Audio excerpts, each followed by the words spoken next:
মক্কায় নবী আগমন করলেন, 40 বছর মক্কার মানুষের মাঝে কাটাইলেন। এরপরে নবীজি নবুয়ত পাইলেন। তারপরে নবীজি বাধ্য হয়ে 13 বৎসর পর নবীজি এইবার চলে আসবেন মদিনায়। মদিনায় নবী চলে আসবেন, চলে আসলেন। নবীজি মদিনায় যখন আসবেন, আসার পরে নবী কুবা নামক এলাকায় নবী অবস্থান করলেন। মসজিদে কুবা আজকে যেখানে, এই জায়গায় নবীজি আসলেন। এখানে হলো আমার নবী রহমতের নবীর আত্মীয় স্বজন ছিল। নবীজি এখানে একটা মসজিদ বানালেন, মসজিদে কুবা। মসজিদে কুবা আর বলে দিলেন, এই মসজিদে কুবায় যদি কেউ 2 রাকাত নামাজ পড়ে, আল্লাহ তাকে একটা কবুল উমরার সওয়াব আল্লাহ তারে দান করবে। মদিনার মানুষ আমার নবীকে সুস্বাগতম জানানোর জন্য কুবার দিকে রওনা দেয়। দলে দলে মদিনার মানুষ রওনা দেয়, নবীকে সুস্বাগতম জানায় মদিনায় ঢুকাবে। এই দিকে দেখা যায় ওই ঘরের চিটিয়ার চাবি হাত বদল হয়ে হয়ে সর্বশেষ আমির সাহেবের বংশের যেই মানুষটার হাতে পৌঁছলো, তিনি আর কেউ নন, তিনি হলেন আবু আইয়ুব আনসারী রাদিয়াল্লাহু তাআলা আনহু। ওনার হাতে চিটিয়ার চাবি এসে পৌঁছলো। ইনি তো শুধু ওই ঘরটারে মুছামুছি করেন, ঘরটারে পরিষ্কার করেন।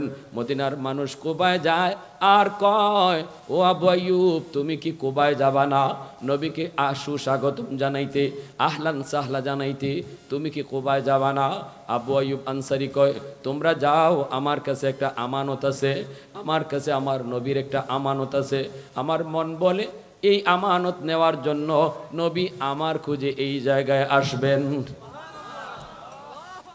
ইয়ামেন থেকে আসা মানুষগুলি ইয়ামেনের বাদশার বানানো ঘর আর চিটিয়ার চাবি আবু আইয়ুব আনসারীর হাতে আইসা পৌঁছলো। মদিনার মানুষ কুবায় যায়, যায়া আমার নবীকে যায়া আবদার করে, নবী গো চলেন মদিনায়। আল্লাহ রসুল কই থাকবেন, কার বাড়িতে যাবেন? এক একজন সাহাবী এক একটা অফার নিয়ে গেছেন। একজনে যায় কই, ইয়া রাসূলুল্লাহ, আমার 2টা ঘর, একটা ঘর আপনারে দিয়ে দিব। ওগো নবীজি, আমার এই আবদারটা যদি আপনি কবুল করেন। নবী কোনো কথা কয় না। নবী কয়, আমি কার বাড়িতে থাকবো আমি জানি না, জানেন আমার আল্লাহ, আর জানে আমার উটনি। আল্লাহু আকবার, জোরে বলেন। আরেকজনে কয়, ইয়া রাসূলুল্লাহ, আমার 2টা বাড়ি আছে, একটা বাড়ি আপনারে দিয়ে দিব, মালিক বানায় দিব চিরজীবনের জন্য। নবী কয়, তাও জানি না, জানে আমার আল্লাহ, জানে আমার উটনি। আমি উটনির পিঠে উইটা বসা থাকবো, আর আল্লাহর ইশারায় উটনি চলবে। যেই বাড়িতে যায় উটনি বসবে, ওই জায়গায় আমি নবী থাকবো। জোরে করুন সুবহানাল্লাহ। মদিনার মানুষ পিছনে পিছনে রওনা দেয়, পিছনে পিছনে রওনা দেয়। উটনিও হাঁটা শুরু করে দেয়। যাইতেছে যাইতেছে, যার বাড়ি পিছনে ফেলায় যায় সেই তো মনটা খারাপ করে, হায় রে, উটনি আমার বাড়িতে বসলো না। মদিনার অলিগলি এইভাবে ঘুরতেছে, এইভাবে ঘুরতেছে ঘুরতেছে ঘুরতেছে, মনে হয় সবগুলি রাস্তা উটনি চিনে, কেউ রাস্তা দেখায় দিতে হয় না। ঘুরতে ঘুরতে ঘুরতে ঘুরতে সেই মদিনার মসজিদে নববীর পাশেই আবু আইয়ুব আনসারীর সামনে যায়া উট আস্তে করে নবীকে নিয়ে বসে গেল। আল্লাহু আকবার। উলফত মে তেরি ওয়াইসিনে দন্দান কুতুরা, বু বকর উমর নকশে কদম তেরা ন ছোরা। उल्फत में तेरी वैसी ने दंदान को तूरा, बू बकर उमर नक्श कदम तेरा न छोरा। अयो शाक नबी वाके असरार मदीना, सुल्तान का सुल्तान है सुल्तान मदीना। सबाई आमार साथे कोन, सुल्तान का सुल्तान है सुल्तान मदीना। सरकार का सरकार है सरकार मदीना, गुलजार का गुलजार है गुलजार मदीना। आवाज दिया कौन अल्लाहु আকবার। নবীজি নাইমেই কয়, ও আবু আইয়ুব, কোথায় আমার চিটিয়ার চাবি, আমার হাতে বুঝিয়ে দাও। আবু আইয়ুব আনসারী চিটিয়ার চাবি আমার নবীকে বুঝিয়ে দিলেন। এইবার নবী বলতেছে, সাহাবীরা শোনো, এই চিটিয়ার চাবি হলো ইয়ামেনের বাদশাহ তুব্বাই আউয়াল হিময়ারির, যে আমার জন্মের 1000 বছর আগে মদিনায় ঘুরতে এসে আমার জন্য ঘর বানায় দিয়া গেছে। আল্লাহ নবী চিঠি খুললেন, চিঠি খুইলেই দেখেন ইয়ামেনের বাদশার চিঠি। ডাক দেয়া কই নবী গো, আপনার জন্য একটা ছোট্ট হাদিয়া রেখে গেলাম, দয়া করে আপনি আমার হাদিয়াটা কবুল করবেন। আর আমি আপনার উপরে ঈমান আনলাম। আমার নবীর জন্মের 1000 বছর আগে নবীর উপরে বাদশাহ ঈমান আনলো। আল্লাহর নবী গড় পেয়ে গেলেন। ভাইয়েরা বন্ধুরা, অতএব বোঝা গেল নবীর জন্মের 1000 বছর আগেও যেই নবীর আলোচনা হয়, তাওরাত কিতাবে আলোচনা হয়, ওই নবী আজকে আমরা পাইছি। কিন্তু নবীর আদর্শ আমার মাঝে নাই, নবীর তরিকা আমার মাঝে নাই, নবীর ভালোবাসা মুখে বলি কিন্তু কাজে নাই। ঠিক কিনা জুড়ে বলেন? খাইতে নবীর আদর্শ নাই, ঘুমাইতে আমার নবীর আদর্শ নাই, কাজে কর্মে নবীর আদর্শ নাই, সুরতে নবীর সুরত নাই। অতএব আমি আপনি প্রত্যেকেই মনে রাখবো, আমরা কপাল পাইছি ভালো, কিন্তু আমাদের কপালে এটা সইতেছে না। কপাল পাইছি ভালো, এত বড় নবীর এত বড় উম্মত আমরা। অতএব ভাইয়েরা, আল্লাহ কয় তোমাদের কাছে আমার নবীরে পাঠানোটাই সবচেয়ে বড় নিয়ামত। আমরাও নবীর আদর্শটাকে সবচেয়ে বড় নিয়ামত মনে করলেই দুনিয়ায়ও আমার শান্তি, ঘরেও শান্তি, আখেরাতেও শান্তি। আর নবীর আদর্শ থেকে দূরে থাকলে ঘরেও শান্তি। কারণ এই চেহারার মধ্যে এত দামি কপাল, এত দামি কপাল, এই কপাল দিয়া বান্দা আমার কুদরতি কদমে সেজদা দিবে। এই কপালটার এত দাম, এত দাম। এটা আদেশ দিয়া বানাইলে হয় না, ফেরেশতাদের হাতে বানাইলেও হয় না। আমি নিজের হাত দিয়া কপালটা বানাইছি, কারণ এই কপালটা বান্দা আমার কদমে লাগাইবে। এরপর আল্লাহ কই জানোনি, 4 দল জমিনে যতদিন থাকবে আমি জমিন টিকায় রাখবো, গজব থেকে জমিনকে হেফাজত করব।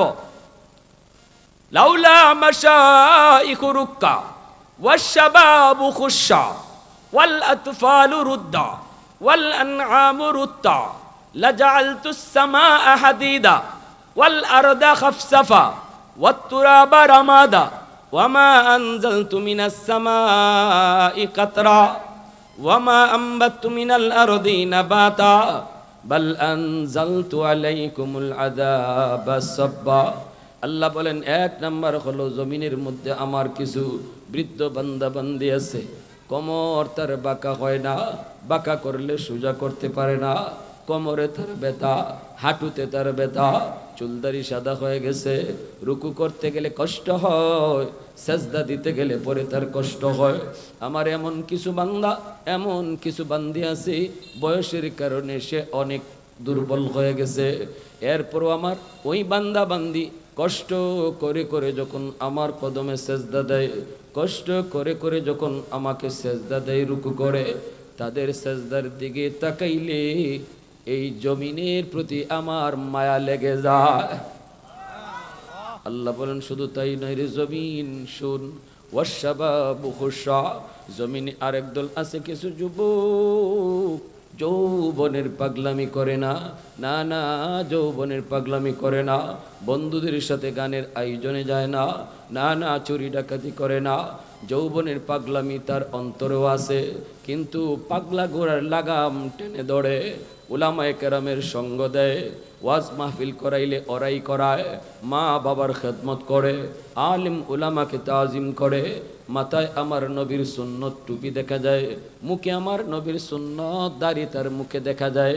অথচ সে একজন যুবক, চাইলে সে গুনার কাজ করতে পারত।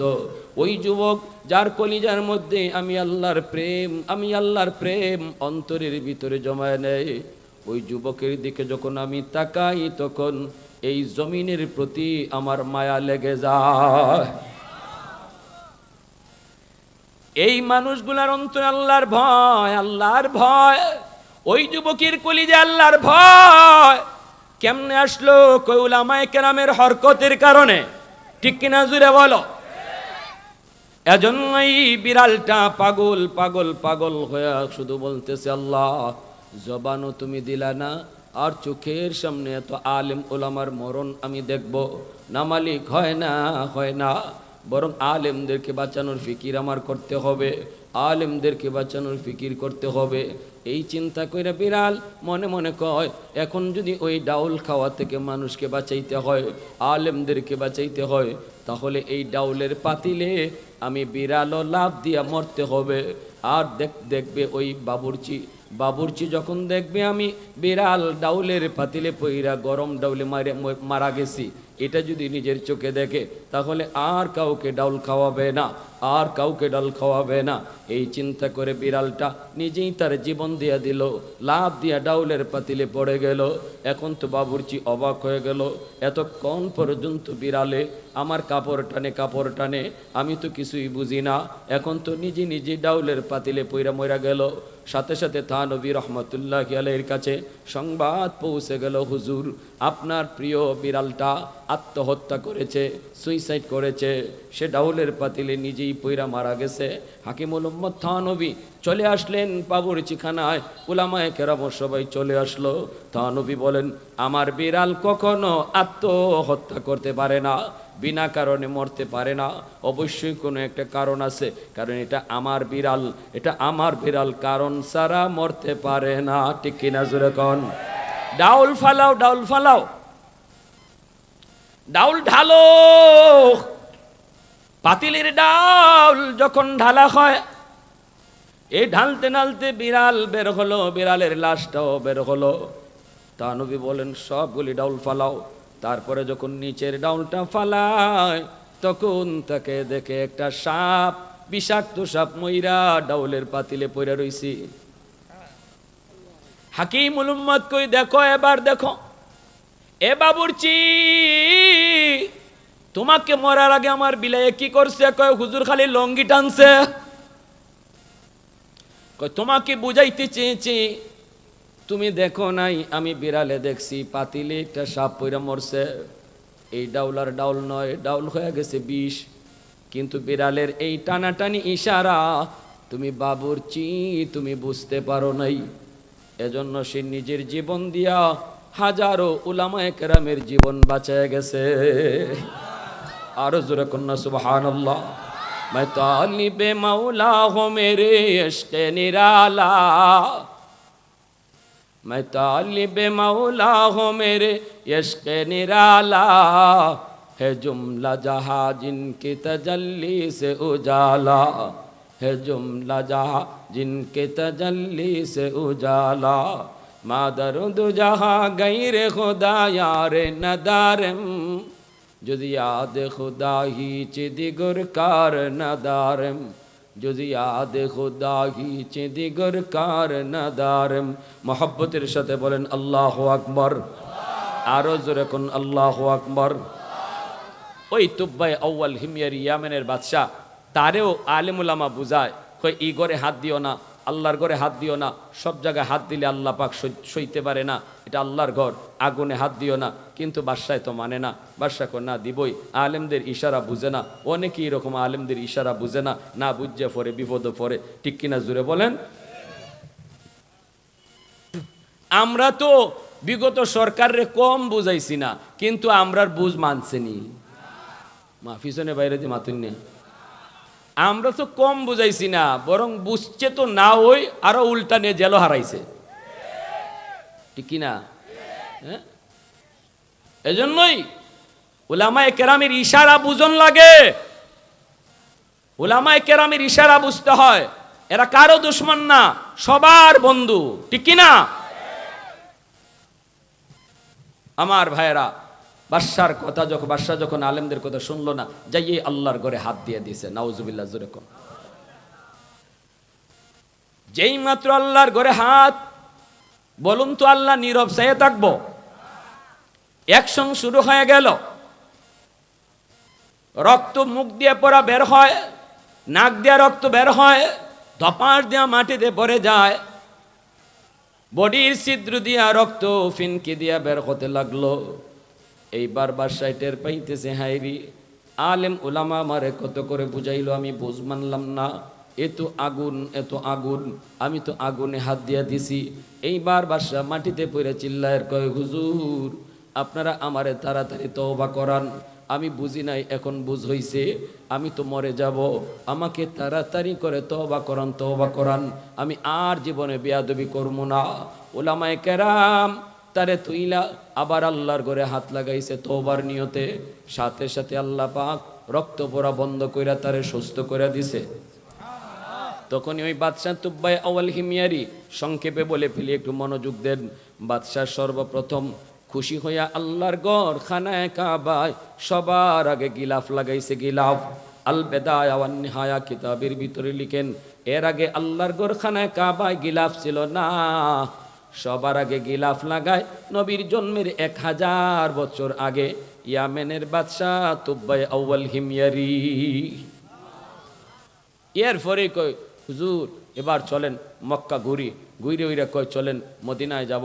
কই মদিনা তো এখন মদিনা নাই, মদিনায় তো মানুষও নাই, মদিনার শহর হবে এখন না, নবী তো আসতে আরো 1000 বছর। বাদশাহ কয় যে এলাকাটা মদিনা হবে ওই এলাকাটা আমার দেখতে মন চায়। রাস্তা দিয়া চলা শুরু হয়ে গেল। যেই রাস্তা দিয়া মদিনায় তারা রওনা দেয়, ওই রাস্তার কন্ডিশন আলেম ওলামারা তাওরাতের পাতা উল্টে উল্টে তারা একে একে অপরের গবেষণা করে। গবেষণা করে করে তারা পেয়ে গেল এই সেই রাস্তা, যেই রাস্তা দিয়া আখেরি নবী মদিনায় তিনি হিজরত করবেন। তাহলে বোঝা গেলেন আমার নবীর জীবনী, আমার নবীর সবগুলি ঘটনা, আমার নবীর সবগুলি বিষয় কিভাবে তাওরাত কিতাবে আল্লাহ উল্লেখ করছে, যেই পথ দিয়া নবী যাবেন মদিনায়, এই পথটা কেমন হবে, কন্ডিশন কেমন হবে, সব বিবরণ আল্লাহ তাওরাত কিতাবের মধ্যেই আগে লিখে রাখছেন। পথ ধরে তারা চলতে শুরু করলো, পেয়ে গেল মদিনা নগরী। মানুষ তো নাই এলাকাটা যাইয়েই। তখন তারা উলামায়ে কেরাম একজন আর একজনের দিকে তাকায় আর কয় বাতাসটা একটু খেয়াল করো, আবহাওয়াটা একটু খেয়াল করো, দেখো না মদিনার কন্ডিশন তাওরাতের ভিতরে কেমন লেখা, এই দিকে অমুক পাহাড়, ওই দিকে অমুক পাহাড়, এই হবে তার কন্ডিশন। সব তাওরাতের সাথে মিলা তারা ওই এলাকা পেয়ে গেল, ওই মদিনা নগরীর এলাকা পেয়ে গেল। বাদশাকে জানাই দিল, বাদশাহ পেয়ে গেছি, এই জায়গায় হবে মদিনাতুন নবী, যেই মদিনায় নবী হিজরত করবেন। আর এই মদিনায় নবী চিরনিদ্রায় তিনি রওজায় শুয়ে থাকবেন। উলামায়ে কেরাম কই বাদশাহ জাহাপনা, আমরা এই মদিনা ছেড়ে আর ইয়ামেন যাবো না। যেই মদিনায় নবী শুয়ে থাকবেন ওই মদিনায় আমরাও আমাদের কবর বানাইতে চাই। আমাদের কবরের পার দিয়া রহমতের নবী পায়ে হেঁটে হেঁটে যাবেন, আমাদের কবরে তার পায়ের ধুলি লাগবে, আমরা এই মদিনায় আমাদের কবর বানাবো। বাদশাহ কয় আমারও তো মন চায় থাকতে, আমিও ইয়ামেন যাব না। তখন উলামায়ে কেরাম কয় না, আপনি হলেন ইয়ামেনের বাদশাহ, আপনি থাকতে পারেন না, কারণ অনেক সৈন্য সামন্ত আপনার সাথে এসেছে, আপনি ইয়ামেন চলে যান, আমরা যাবো না, তবে আমাদের জন্য ঘর বানিয়ে দিয়ে যান। বাদশাহ তখন এখানে ঘর বানাইলো, 400 জনের জন্য 400টা ঘর বানাইলো, আরেকটা ঘর বানাইলো এক্সট্রা নিজের মনের মাধুরী দিয়া। এই ঘরটা সে বাদশাহ কার জন্য বানাইতেছে কেউ জানে না, তবে দামি দামি পাথর দিয়া সুন্দর করে মনের মাধুরী দিয়া বানায়া ঘরের মধ্যে তালা কেরাম জনগণেরও বন্ধু। উলামায়ে কেরাম কখনো কারো দুশ্মন নয়, গোটা জাতির বন্ধু। যদি রাগ করে কয় এটাও তার ভালোর জন্য কয়, হাসতে হাসতে কয় এটাও তার ভালোর জন্য কয়, সমালোচনা যদি করে এটাও তার ভালোর জন্যই করে, ঠিক কিনা? উলামায়ে কেরাম চেয়ারে বসার জন্য কারো সমালোচনা করে না, উলামায়ে কেরাম মন্ত্রী হওয়ার জন্য কোনো মন্ত্রীর সমালোচনা করে না, কারণ আলেম উলামারা তারা আমার নবীর হাদিস পড়ানো নিয়ে মগ্ন। আমার নবীর হাদিস পড়াইতে যায় যেই মজা যেই স্বাদ, এই স্বাদ মন্ত্রীগিরির ভিতরে নাই, এমপি হওয়ার ভিতরে নাই, প্রধানমন্ত্রী হওয়ার ভিতরে নাই। তারপরেও যদি উলামায়ে কেরাম হাদিসের মসনদ রেখে রাজপথে নেই মা সরকারের সমালোচনা করে, বিরোধীদের সমালোচনা করে, বুঝতে হবে এটা তার নিজের স্বার্থের জন্য নয়, নিজে ওই চেয়ারে বসার জন্য নয়, বরং ওই চেয়ারটাকে নিরাপদ রাখার জন্য, ঠিক কিনা? গোটা মুসলিম উম্মার স্বার্থে আলেম উলামা রাজপথে নামে, আলেম উলামা নিজের স্বার্থে কখনো রাজপথে নামে না। মনে রাখবেন, ভালো করে এটি ইয়াদ রাখবেন, উলামায়ে কেরাম রাজপথে নামা মানে গোটা মুসলিম উম্মার স্বার্থে নামে, সবার ঈমান বাঁচানোর জন্য, সবাইকে আল্লাহর গজব থেকে বাঁচানোর জন্য, শুধু নিজে বাঁচার জন্য নয়। গজব আসতে পারে কোন কাজে উলামায়ে কেরাম জানে, আর জানে বিদায় তারা রাজপথে নামে, ঠিক কিনা? একটু সামনে আগে বসি ভাই। লা ইলাহা ইল্লাল্লাহ। জোরে পিছনে ভাইদেরকে একটু জায়গা আমি দিলে আল্লাহ আমাকে জান্নাতে জায়গা দিবে। এটা জান্নাতে সামিয়ানা, এই দুনিয়ার জান্নাতের বাগানে আমি যারে বসাবো, আমি যদি একটু জায়গা দিই, আল্লাহ খুশি হয়ে আমাকে পরকালের জান্নাতের বাগানে জায়গা করে দিবে। লা ইলাহা ইল্লাল্লাহ। জোরে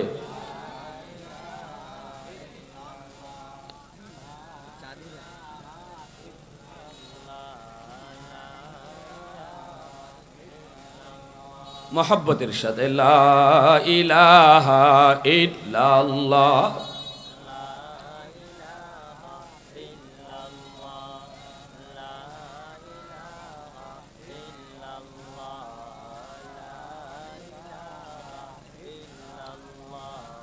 ये जिक्र खुदा दिल में सदा रहने दिया कर, ये जिक्र खुदा दिल में सदा रहने दिया कर, और नक्श खुदा दिल में जमा रखने दिया कर। क्या जाने हक इस्लाम है कोई फضل इलाही, हर वक्त दरे क़ल्ब खला रखने दिया कर।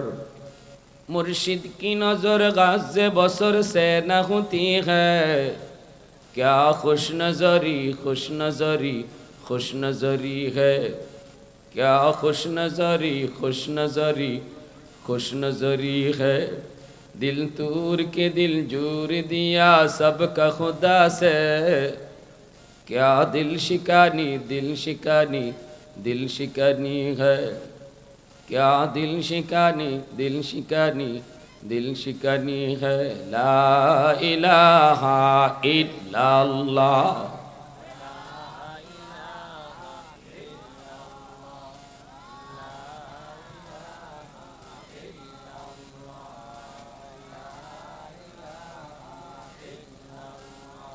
লা ইলাহা ইল্লাল্লাহু মুহাম্মাদুর রাসূলুল্লাহ। একটু জোরে সুরে বলি সাল্লাল্লাহু আলাইহি ওয়াসাল্লাম। উলামায়ে কেরাম বাধা দিল, কিন্তু বাদশাহ বাধা মানল না। আলেম উলামার বাধাকে অনেকেই কিন্তু বুঝে না, ঠিক না? হ্যাঁ, থানবী রহমতুল্লাহ আলাইহির দরবারের সমস্ত আলেম উলামা, থানবী রহমতুল্লাহ আলাইহির দরবারের সমস্ত আলেম উলামা বাবুর্চি পাক করতেছে বড় ডাউলের পাতিল। কিছুক্ষণ পরেই উলামায়ে কেরাম খানা খাবে। মনোযোগ আমার দিকে, সবার মনোযোগ আছে তো? আলহামদুলিল্লাহ। কার কার আছে একটু হাত উঠিয়ে দেখান। আল্লাহ কবুল করো। জোরে বলি আমিন, আরো জোরে বলেন আমিন। বাস্তব ঘটনা শুনাইতেছি, বাস্তব শুনেন, মনোযোগ। বাবুর্চি ডাউলের পাতিল বসাইছে, গরম ডাউল। বাবুর্চি গেছে ডাউলের পাতিলটা ঢাকনাটা সরাইয়া ডাউলটা একটু ঠান্ডা করার জন্য। বাবুর্চি একটু গেছে বাথরুমে, বাবুর্চি গেছে একটু হাজত সরার জন্য। হাকিমুল উম্মত মুজাদ্দিদে মিল্লাত মাওলানা আশরাফ আলী থানভী রহমতুল্লাহি আলাইহির একটা বিড়াল ছিল, বিড়াল। এই বিড়ালটাকে উনি পালতেন, মায়া করতেন। এনার একটা প্রিয় বিড়াল ছিল। এই বিড়ালটাও পাক ঘরে আছে। হঠাৎ করে বিড়ালটা তাকায় দেখে বাঁশের খাম্বা থেকে একটা বিষাক্ত সাপ লাফ দিয়া ডাউলের পাতিলে পড়ে গেছে। লাফ দিয়া বাবুর্চি তো গেছে হাজত সরার জন্য, বাবুর্চি তো দেখে নাই, কেউ দেখে নাই, দেখছে শুধু বিড়াল। কে দেখছে? বাবুর্চি এসেই আবার ঢাকনা লাগায় দেয়। কিছুক্ষণ পরেই খানা পাক দেওয়া হবে, সবার পাতিলে প্লেটে প্লেটে ডাউল দেওয়া হবে, খানা দেওয়া হবে। এই ডাউলের মধ্যে বিষাক্ত সাপ পইরা ডাউল আর ডাউল নাই, ডাউল হয়ে গেছে বিষ। কেউ জানে না, জানে শুধু বিড়াল। কেউ দেখে নাই, দেখছে শুধু বিড়াল। বাবুর্চি তো মনে করছে ডাউল, উপরে তো ডাউল, কিন্তু বিষাক্ত সাপ পইরা তো বিষ হইছে, দেখবে কেমনে? বিড়াল বাবুর্চির লঙ্গি দইরা দইরা টানতেছে, লঙ্গি দইরা দইরা টানতেছে। বিড়ালে বুঝাইতে চায় এই ডাউল দেখতে যদিও ডাউল দেখা যায়, এটা আর ডাউল নাই, এই ডাউল হয়ে গেছে বিষ। লঙ্গি দইরা যতই বাবুর্চিকে টানে, বাবুর্চি তো বুঝে না, বুঝার কথাও না। বাবুর্চি মনে করতেছে বিড়ালটা অযথাই তারে ডিস্টার্ব করে, বিড়ালটারে লাতিও মারছে, আবারও যখন লঙ্গি ধরে টান দেয় তখনও বিড়ালটার একটা বাড়ি মারছে। বিড়াল তো যায় না, বিড়াল তো যায় না, আবারও তারে বোঝায়। এইভাবে যখন বারবার টানাটানি করে, বুঝে না বুঝে না বুঝে না। এমনিভাবে এই সমাজের কিছু মানুষ উলামায়ে কেরাম তাদেরকে যত করে বুঝায়, যত করে তারে বুঝায়, মনে করে এটা উলামায়ে কেরাম নিজের স্বার্থে কয়। না না, বাবুর্চি যেমন বুঝে না, আমাদের সমাজের কিছু এরকম ক্ষমতাসীন মানুষগুলোও আলিম উলামার ইশারা বুঝে না, ঠিক না? উলামায়ে কেরাম জানে এটা ডাউল না, এটা বিষ, কিন্তু এদেশের প্রশাসন ক্ষমতায় যারা বসা এরা মনে করে এটা ডাউল। আলেম উলামা জানে এটা ডাউল নয়, এটা বিষ। যেমন ডানে জানতেছে বিড়াল, বারবার বলার পরও যখন বাবুর্চি টের পায় না, বাবুর্চি বুঝতেও চেষ্টা করে না, তখন বিড়ালটায় চিন্তা করলো, হায় রে, আমার কথা তো বুঝাইতে পারলাম না, আল্লাহ তুমি আমাকে জবানও দিলা না, আমার জবান থাকলে তো আমি বাবুর্চিরে বুঝাইতাম, জবান দিছো না, জবান দাও নেই, বুঝাই কেমনে কেমনে বুঝাই? এই ডাউল যদি নবীর ওয়ারিসরা উলামায়ে কেরামরা খায়, সবাই তো আজকে এখানে মারা যাবে। আমি বিড়াল জানলাম, আর কেউ জানলো না। এই অবস্থায় সমস্ত আলেম উলামা যদি মারা যায়, তাহলে জাতির বহুত বড় ক্ষতি হয়ে যাবে, জাতির বহুত বড় ক্ষতি হয়ে যাবে। কারণ উলামায়ে কেরামের উসিলায় আল্লাহ জমিন টিকায় রাখছে, আলেম উলামা আছে বিদায় আল্লাহ এখনো গজব থেকে জমিনকে হেফাজত করে। এখনো জমিনের মধ্যে মানুষ আল্লাহকে ডাকে, আল্লাহকে চিনে, আল্লাহকে বুঝে। এখনো মানুষ ওয়াজ মাহফিলের আয়োজন করায়, এখনো সন্তানকে হাফেজ বানায়, আলেম বানায়। শুধুমাত্র জমিনে আলেম উলামার হরকত আছে বিদায়। উলামায়ে কেরামের জবান যদি বন্ধ হয়ে যায়, তাহলে মানুষ আল্লাহ নামের কথাও ভুলে যাবে, ঠিক কিনা জোরে বলেন? এজন্যই রাসূল বলেন, ইন্নাল আলিমা ইস্তাগফিরু লাহু মান ফিল আরদ ওয়া মান ফিস সামা হাত্তাল হিতানু ফি জাওফিল মা ওয়া ফি রিওয়ায়াতিন আন-নামলাতু ফি জুহরিহা। নবীজি বলেন, উম্মতের দল, উলামায়ে কেরামের মান, উলামায়ে কেরামের শান তোমরা যদিও না বুঝো, আসমান জমিনের আর যত মাখলুক আছে ওরা কিন্তু ঠিকই বুঝে। গর্তের পিপিলিকা আলেমদের সম্মান জানে, গর্তের পিপিলিকা জানে, জঙ্গলের বাঘ ভাল্লুক জানে, পানির নিচের মাছ হাফেজের দাম জানে, আলেমের মূল্য জানে। কারণ ওরা বুঝে জমিনে মাদ্রাসা আছে বিদায়, হাফেজে কোরআন আছে বিদায়, উলামায়ে কেরামের হরকত আছে বিদায় আমি মাছ এখনো পানির নিচে বেঁচে আছি, আমি গর্তের পিপিলিকা এখনো বেঁচে আছি। এজন্যই মাসে আল্লাহ আলেম উলামার হায়াত তুমি বাড়ায় দাও, হাফেজে কোরআনের হায়াত তুমি বাড়ায় দাও, সমাজে সমাজে তুমি মাদ্রাসা কবুল করে নাও। নবীজি বলেন, উম্মত তোমরা যদিও এদের মূল্য না বুঝো, ছোট্ট বাবু তুমি দেখতেছো মাদ্রাসায় পড়ে, তুমি মনে করতেছো ছোট্ট বাবু, ধমক দিয়ে দিছো, একটা থাপ্পড় দিয়ে দিছো, দুষ্টামি করে এজন্য তারে একটা বকা দিয়ে দিছো, তুমি তারে বুঝো নাই, তুমি তার মান সম্মান ইজ্জত আল্লাহর দরবারে কি পরিমাণ এটা জানো না। কিন্তু এই ছোট বাচ্চাটার মূল্য আর কদর বুঝতেছে। গাছের পাতায় যেমন, গর্তের পিপিলিকা তেমন, পানির নিচের মাছেও তেমন। আল্লাহ আকবার, আওয়াজ দিয়া কোন আল্লাহু আকবার, আরো জোরে আল্লাহু আকবার। এজন্য উলামায়ে কেরাম আছে বিদায় আল্লাহ পাক জমিনে এখনো কিছু যুবকের কলিজায় আল্লাহর ভয় আল্লাহ পাক রেখে দিয়েছি।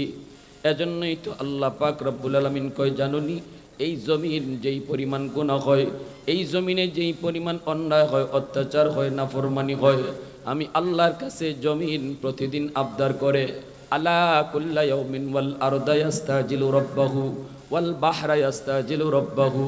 জমিনে কয়, মালিক আর কত আমি নাফরমানি দেখব, আর কত বেনামাজির পায়ের বোঝা নিব, আর কত সুদকুরের পায়ের আওয়াজ শুনবো, আর কত ঘুষকুরের পায়ের আওয়াজ আমি শুনবো।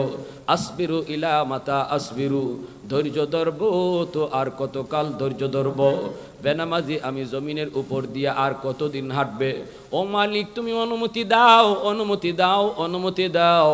আবতালিউ ইবনা আদম ফি কারি ওই বেনামাজিরে আমি জমিন গিলে ফেলি, সুদখোরকে আমি জমিন গিলে ফেলি, মিথ্যাবাদীরে আমি জমিন গিলে ফেলি। ওয়াল বাহরা ইয়াস্তাজিলু রাব্বাহু, আল্লাহ বলেন জানুনি, এইভাবে দেখা যায় সাগর মহাসাগরও আমার কাছে আবদার করে। হাদিসে কুদসি বলতেছি, হাদিসে কুদসি আল্লাহ বলেন সাগর মহাসাগরও আবদার করে।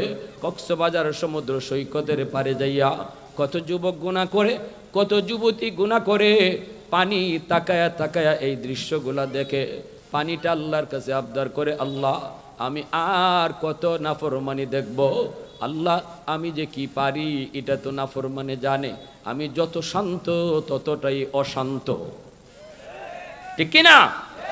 চাইলে মুহূর্তের ভিতরে সব ডুবাই দিতে পারি, ও মালিক অনুমতি দাও। ওই নাফরমানগুলি জমিনটারে নাপাক বানায় ফেলছে, আমি পানি দেয়া সব পাক বানায় দিই। মহব্বত, আল্লাহ নামের প্রতি এশক, আল্লাহ নামের প্রতি ভালোবাসা, আল্লাহ নামের প্রতি জাদু, আল্লাহ নামের মধ্যে মজা আসেনি না নাই? হ্যাঁ, যারা আল্লাহ নামের মজা পাইছে তারা আল্লাহ আল্লাহ কইয়া ডাক দিতে, সুবহান আল্লাহ কইয়া ডাকতে তারা কখনো লজ্জা পায় না। মানুষ যদি পাগল বলে তো বলুক, আল্লাহ আল্লাহ সুবহান আল্লাহ জিকির করে করে যদি কোনো মানুষ তারে পাগল কয় তখন সে সফল হয়ে যায়, ঠিক কিনা? ইব্রাহিম আলাইহিস সালাম আল্লাহর খলিল, আল্লাহর পয়গম্বর, আল্লাহর বন্ধু। ইব্রাহিম পয়গম্বরকে আল্লাহ খলিল বলছেন, খালিল শব্দের অর্থ হলো বন্ধু। আল্লাহ বন্ধু বলছেন, ফেরেশতারা কয় আল্লাহ ইব্রাহিম তোমার বন্ধু হলো কি কইরা? বুঝলাম না, বন্ধু হতে পারলে তো আমরা ফেরেশতাকেও হতাম, মানুষ কেমনে বন্ধু হয়? আল্লাহ বলেন আমার ইব্রাহিম আমার কত পাগল, এটা তোমরা বুঝো না, তোমরা জানো না, সে বন্ধু হওয়ার উপযুক্ত, এজন্যই আমি তারে বন্ধু কইয়া ডাক দিছি। ফেরেশতাকে আল্লাহ বুঝি না কেমনে হয়? আল্লাহ বলে যদি বুঝতে হয় তাহলে মানুষের সুরত দইরা একটু আমার ইব্রাহিম রে পরীক্ষা করো। আমার ভাইরা বন্ধুরা, যুবক, আল্লাহর খলিল ইব্রাহিম পয়গম্বর আলাইহিস সালাম তিনি ছাগল রাখালি করেন, মাঠের মধ্যে তিনি ছাগল রাখালি করেন। ছাগলের মালিক ইব্রাহিম পয়গম্বর নিজে, অনেকগুলি ছাগল। সব নবীকে আল্লাহ পাক ছাগল রাখালি করাইছেন, কারণ হলো ছাগল রাখালি করলে ধৈর্যের পরীক্ষা হয়, ঠিক না? ছাগল খুব বেজাত। ছাগলরে আপনি সামনের দিকে নিতে যাইবেন তখন আপনি কথা মানব না, হে পা খাড়া করে মনে হইব পিছনে যাইতে চায়, যাইতেই চাইব না। আর যখন তার মর্জি মতো আপনি কইবেন ঠিক আছে তল তাহলে পিছনেই যাই, তখন পিছনেও যাইব না, তখন সামনে যাইতে চাইব, ঠিক না? তো আমার আপনার মতো কোনো রাগী মানুষ যদি হয় তখন সামনেও নিব না পিছনেও নিব না, মাঝখানেই জব করব, ঠিক কিনা? কবে তোর সামনেও যাইতে হইব না পিছনেও যাইতে হইব না, তোর কথা মতো কইলা চললাম তাও তুই মানো না তো নো। আল্লাহু আকবার। সব নবীকে আল্লাহ পাক ছাগল রাখালি করান, কারণ উম্মতের ভিতরে কত মানুষ এমন হবে এই দিকে ডাকলে ওই দিকে যাবে, ওই দিকে ডাকলে আবার এইদিকে আসবে, তখন উম্মতের সাথে রাগ করা যাবে না। এজন্যই সকল নবীকে আল্লাহ পাক ছাগল রাখালি করায়া করায়া ধৈর্যের পরীক্ষা নিছে। আল্লাহর খলিল ছাগল রাখালি করেন, আর একজন মানুষ রূপী ফেরেশতা মানুষের রূপ ধারণ করে ইব্রাহিম খলিলের পার দিয়ে তিনি যাইতেছেন আর আল্লাহ নামের জিকির করেন। সুবহানাদিল মুলকি ওয়াল মালাকুত যাল ইজ্জতি ওয়াল আজমতি ওয়াল কিবরিয়াই ওয়াল জাবারুত। আল্লাহ পাকের নাম, আল্লাহ পাকের নাম, আল্লাহ পাকের জিকির, আল্লাহ পাকের প্রশংসা করে করে একজন ফেরেশতা এই পাশ দিয়ে যাইতেছেন। ফেরেশতা মানুষের রূপ ধরে যাইতেছেন পরীক্ষা নেওয়ার জন্য। ইব্রাহিম খলিল আল্লাহ নামের প্রতি কেমন পাগল, এই পাগল বোঝার জন্য তিনি নামটা লইয়া পাশ দিয়া তিনি যাইতেছেন। ইব্রাহিম খলিলের কানের মধ্যে যেই মাত্র এই নামের আওয়াজ পৌঁছল, সাথে সাথে তিনি ওই দিকে তাকাইলেন। নামের পাগল, তিনি তো এই নামের আশিক, তিনি তো এই নামের আশিক। দৌড় দিয়া ওই মানুষরূপী ফেরেশতার কমর জড়ায়া ধরলেন আর বলেন, কে গো তুমি? আমার মাশউকের নাম এত সুন্দর করে তুমি নিতেছো, আরে একটা বার আমাকে এই নাম শোনায়া যাও। মানুষরূপী ফেরেশতায় কয়, আমি বিনিময় ছাড়া এই নাম শোনাই না। বিনিময় লাগবে, বিনিময়। আল্লাহর খলিল বলে, কি চাও তুমি বলো। মানুষরূপী ফেরেশতা বলেন, অর্ধেক ছাগল আমাকে দিয়ে দিবা, বিনিময়ে শুধু একবার আমার আল্লাহর নাম নিব। ইব্রাহিম খলিল কয়ে, যাও, তোমাকে অর্ধেক ছাগলের পাল আমি দিয়ে দিলাম, বিনিময়ে শুধু একবার আমার মাশউকের নাম তুমি শোনাও। সাথে সাথে তিনি অর্ধেক ছাগলের পাল দিয়ে দিলেন।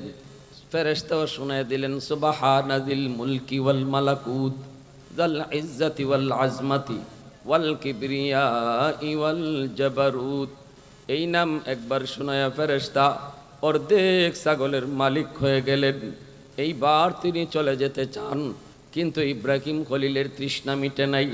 কারণ আল্লাহ নাম যত শোনা হয়, আল্লাহ নাম যত বলা হয়, ততই মজা কমে না বাড়ে।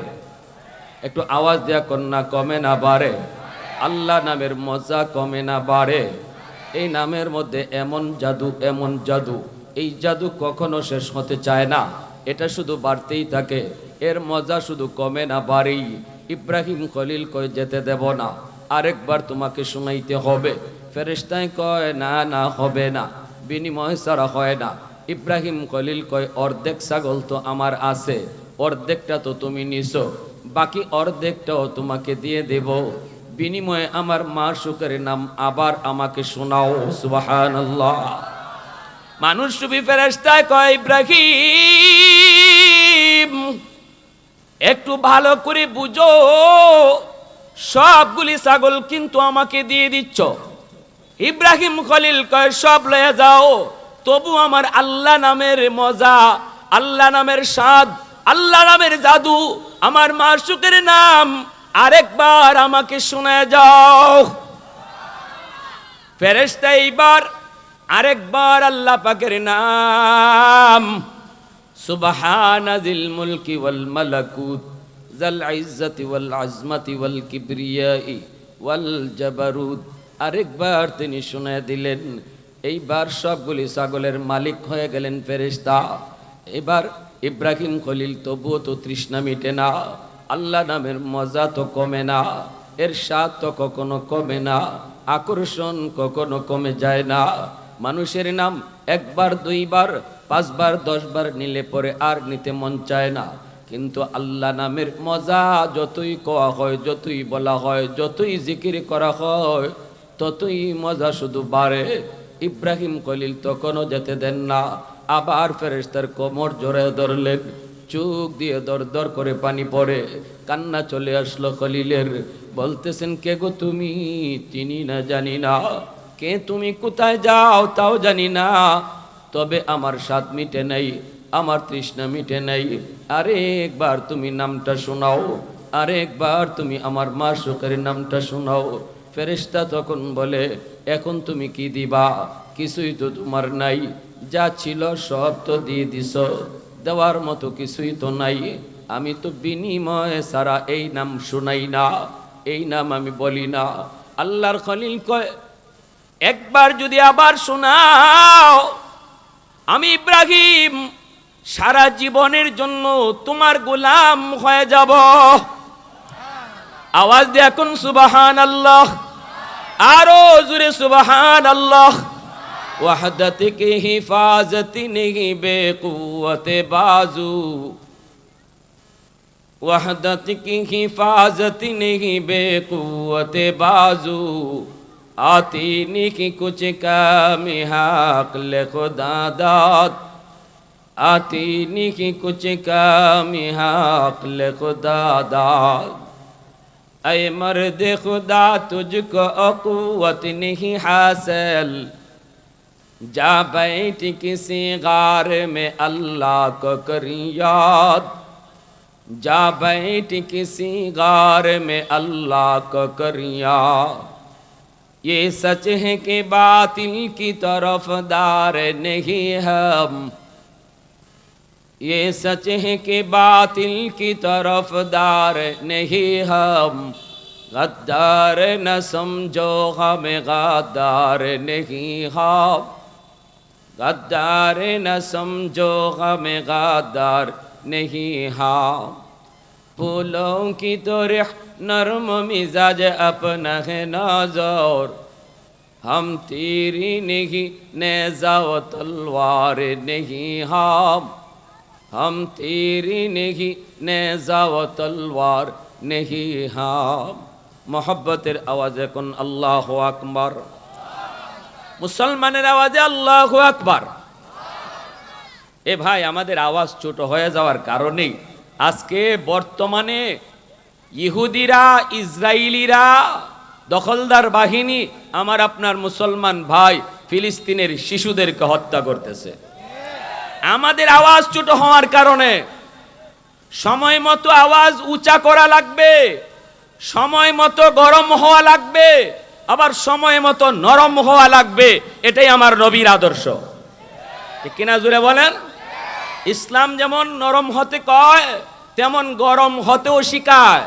মুহাম্মাদুর রাসূলুল্লাহ ওয়াল্লাযীনা মাহু আশিদ্দাউ আলাল কুফফার রুহামাউ বাইনাহুম, আল্লাহ বলে আমার হাবিব আর আমার হাবিবের সাহাতে গোরা সাহাবীদের আদর্শ হলো তারা কাফির কুফফারদের মোকাবেলায় তারা অতি গরম, এখানে তারা নরম নয়। হক বাতিলের দ্বন্দ্ব যখন বেজে যায়, যখন ঈমান আর কুফুরের টক্কর লেগে যায়, জমিনে কেউ যদি আল্লাহর নাম মুছে দিতে চায় তখন ঈমানদার আর নরম থাকে না, এ জায়গায় কোনো ছাড় দেয় না, কোনো আপোষ করতে রাজি হয় না। আল্লাহর পক্ষে, ইসলামের পক্ষে, ঈমানের পক্ষে ঈমানদার আগুনের চেয়েও বেশি গরম হয়ে যায়, ঠিক কিনা? আর নরম হওয়ার জায়গা হলো রুহামা ও বাইনাহুম, তারা নিজেরা অতি নরম, নিজেরা ঝগড়া করে না, মুসলমানে ঝগড়া করে না। এখানে তারা একজন আরেকজনকে সার দেয়, যে ভাই রাগ করে আরেক ভাই নরম হয়, আরেক ভাই যদি ঝগড়া করে আরেকজন যায় থামায় দেয়। না, এখানে তারা কোনো ধরনের মারামারি কাটাকাটিতে যায় না। মনে রাখবেন, যেদিন মুসলমানে মারামারি শুরু করবে ওই দিন মুসলমান বেঈমানের সাথে গরম হওয়ার কথা ভুলে যাবে। কারণ গরম হওয়ার জায়গায় তুমি গরম হও নাই, নরম হওয়ার জায়গায় গরম হয়ে বসা আছো, এজন্য গরমের জায়গায় আর গরমের কথা মনে থাকে না, ঠিক কিনা? আজকে তামাম পৃথিবীর এই হালত, মুসলমানে লাগালাগি বাজাবাজিতে লিপ্ত, যার কারণে বেঈমানের সাথে আমাদের আচরণ কি হবে, আমার নবী কি শিখিয়ে গেছে এই কথা আমরা ভুলে গেছি। সৌদির বাদশাহ, মিশরের বাদশাহ, তারা যদি আমার নবীর আদর্শের কথা জানতো, সমস্ত মুসলমান পৃথিবী ইন্নাকা হামিদুম মাজিদ, আল্লাহুম্মা বারিক আলা মুহাম্মাদিন ওয়া আলা আলি মুহাম্মাদ কামা বারাকতা আলা ইব্রাহিম ওয়া আলা আলি ইব্রাহিম ইন্নাকা হামিদুম মাজিদ। उल्फत में तेरी वही सीने दंदान को तूरा, बू बकर उमर नक्श कदम तेरा न छोरा। उल्फत में तेरी वही सीने दंदान को तूरा, बू बकर उमर नक्श कदम तेरा न छोरा। उशाक़ नबी वाक़े असरार मदीना, सुल्तान का सुल्तान है सुल्तान मदीना, सुल्तान का सुल्तान है सुल्तान मदीना। सरकार का सरकार है सरकार मदीना, गुलजार का गुलजार है गुलजार मदीना। अल्लाह ने मक्का ही में ये काबा बनाया, इस काबा का काबा तेरी मरकद को बनाया। अल्लाह ने मक्का ही में ये काबा बनाया, इस काबा का काबा तेरी मरकद को बनाया। है उशाक़ नबी वाक़े असरार मदीना, सुल्तान का सुल्तान है सुल्तान मदीना। सरकार का सरकार है सरकार मदीना, गुलजार का गुलजार है गुलजार मदीना। मोहब्बतेर साथे जबान खुले अल्प समय जिकिर करी ला इलाहा इल्लाल्लाह, ला इलाहा इल्लाल्लाह, ला इलाहा इल्लाल्लाह।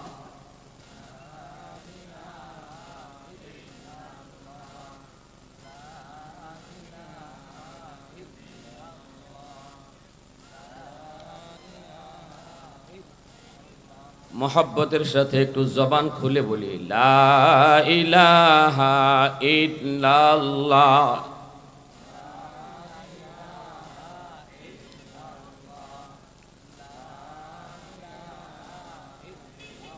ये जिक्र खुदा दिल में सदा रहने दिया कर, ये जिक्र खुदा दिल में सदा रहने दिया कर, और नक्श खुदा दिल में जमा रखने दिया कर।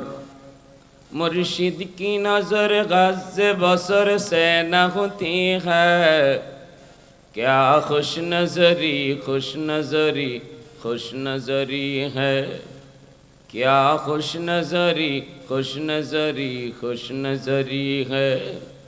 दिल तूर के दिल जोर दिया सबका खुदा से, क्या दिल शिकानी दिल शिकानी दिल शिकानी है, क्या दिल शिकानी दिल शिकानी दिल शिकानी है। ला इलाहा इल्लल्लाह जुड़े ला इलाहा इल्लल्लाह।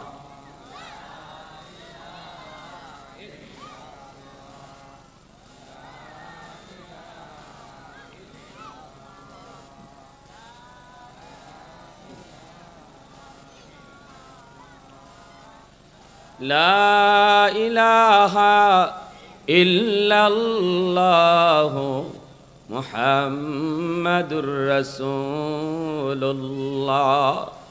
जुरे सुरे बोली सल्लल्लाहु अलैहि वसल्लम।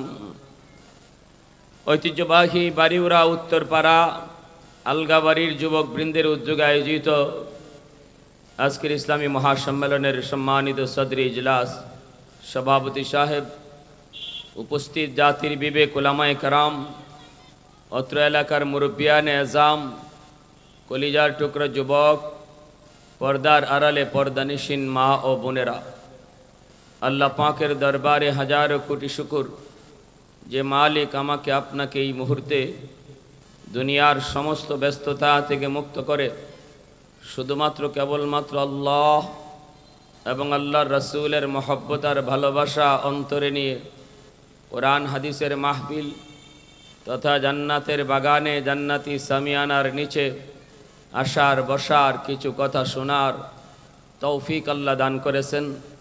এজন্য শুকরিয়াতান সবাই আওয়াজ করে মালিকের দরবারে কালিমাতুশ শুকুর বলি আলহামদুলিল্লাহ। মুআজ্জাজ হাজিরিন, আমরা বড় ভাগ্যবান, নবী পাইলাম শ্রেষ্ঠ, উম্মত হলাম শ্রেষ্ঠ, বলি আলহামদুলিল্লাহ।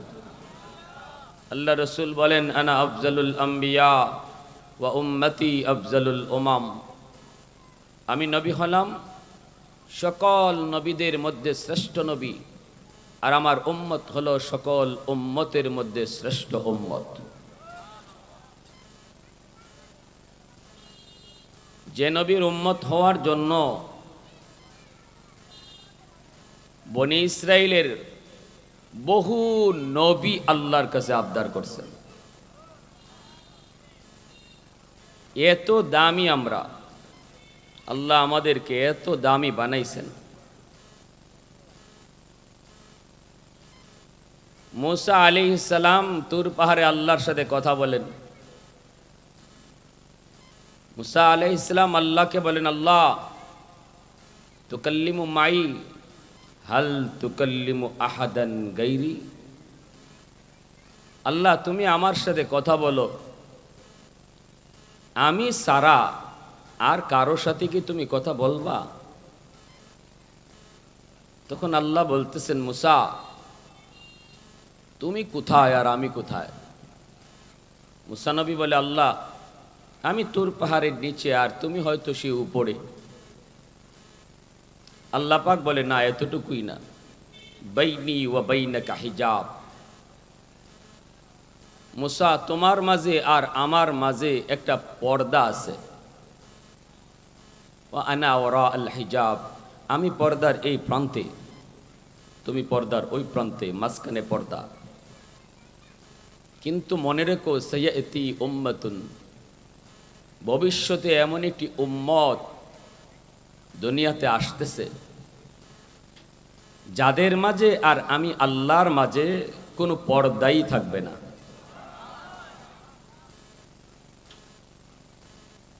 তোমার মাঝে আর আমার মাঝে কথা হয় কিন্তু মাঝখানে পর্দা। কিন্তু এমন একটি উম্মত আসতেছে যাদের সাথে আমি আল্লাহ কথা বলবো, মাঝখানে কোনো পর্দা থাকবে না। জোরে বলেন সুবহানাল্লাহ। মুসা আলাইহিস সালাম জানতে চাইলেন, আল্লাহ ওই উম্মত কারা? আল্লাহ বলেন, উম্মতে আহমদ, উম্মতে মুহাম্মদ, আমার বন্ধু মুহাম্মদুর রাসূলুল্লাহর উম্মত। মুসা আলাইহিস সালাম বলে, আল্লাহ এই উম্মত তোমার সাথে কিভাবে কথা বলবে? আল্লাহ বলেন, তারা যখন নামাজে দাঁড়াবে তখনই আমার সাথে কথা বলবে। মুসাল্লি ইউনাজি রব্বা, নামাজি আল্লাহর সাথে কথা বলে, তখন আল্লাহ আর নামাজের মাঝখানে কোনো পর্দা থাকে না। মুসা আলাইহিস সালাম আবার বলেন, আল্লাহ ওরা তো নামাজে কথা বলবে, কিন্তু তুমি কিভাবে কথা বলবা? আল্লাহ বলেন, যখন তারা কোরআন তেলাওয়াত করবে তখন আমি তাদের সাথে কথা বলবো। নামাজি নামাজে আল্লাহর সাথে কথা বলে, আর কোরআন তেলাওয়াতকারী যখন কোরআন তেলাওয়াত করে তখন আল্লাহ তার সাথে কথা বলে।